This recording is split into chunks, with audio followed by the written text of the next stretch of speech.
Hello, ഇന്ന് ഞാൻ വന്നിട്ടുള്ളത് ഇനി നിങ്ങൾ പൊറോട്ട കഴിക്കാൻ വേണ്ടിയിട്ട് ഹോട്ടലിൽ പോകേണ്ട ആവശ്യമില്ല.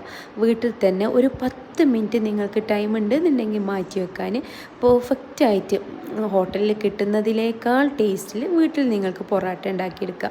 കുട്ടികൾക്ക് പോലും ഉണ്ടാക്കിയെടുക്കുക. അത്രയും സിമ്പിളായിട്ട് ഉണ്ടാക്കുക. ഒരുപാട് നേരം കുഴക്കേണ്ട ആവശ്യമില്ല, വീശി അടിക്കേണ്ട ഒന്നും ആവശ്യമില്ല. എന്നാലും നല്ല പെർഫെക്റ്റായിട്ട് നിങ്ങൾക്ക് വീഡിയോയിൽ കാണുന്നില്ലേ, ഇതുപോലെ നല്ല പൊങ്ങി വരുന്ന പൊറോട്ട ഉണ്ടാക്കിയെടുക്കുക. എന്നിട്ട് ഇത് ഉണ്ടാക്കിയെടുത്തതിന് ശേഷം ഒന്ന് അടിച്ചെടുത്താൽ നല്ല ലെയറായിട്ടുള്ള പൊറോട്ട തന്നെ ഉണ്ടാക്കിയെടുക്കുക. ഇതിൻ്റെ ഡീറ്റെയിൽ ആയിട്ടുള്ള വീഡിയോ ഞാൻ അപ്ലോഡ് ചെയ്തിട്ടുണ്ട്, ഞാൻ ചാനലിൽ ഇട്ടിട്ടുണ്ട്. കാണാത്തവർ കണ്ട് നോക്ക്. അടിപൊളി പെർഫെക്റ്റ് റെസിപ്പിയാണ് കേട്ടോ. ഇതിൻ്റെ കൂടെ നിങ്ങൾക്ക് ബീഫോ ചിക്കനോ എന്ത് കൂടെ കഴിക്കാം. അടിപൊളി ഒരു റെസിപ്പി തന്നെയാണ്, മിസ്സാക്കി കളയല്ലേ. 1,00,000 പേര് കണ്ട് നോക്കിയിട്ട് നല്ല നല്ല അഭിപ്രായം പറഞ്ഞൊരു വീഡിയോ ആണ്. ഇനി നിങ്ങളും കണ്ടു നോക്ക് കേട്ടോ, കാണാത്തവർ.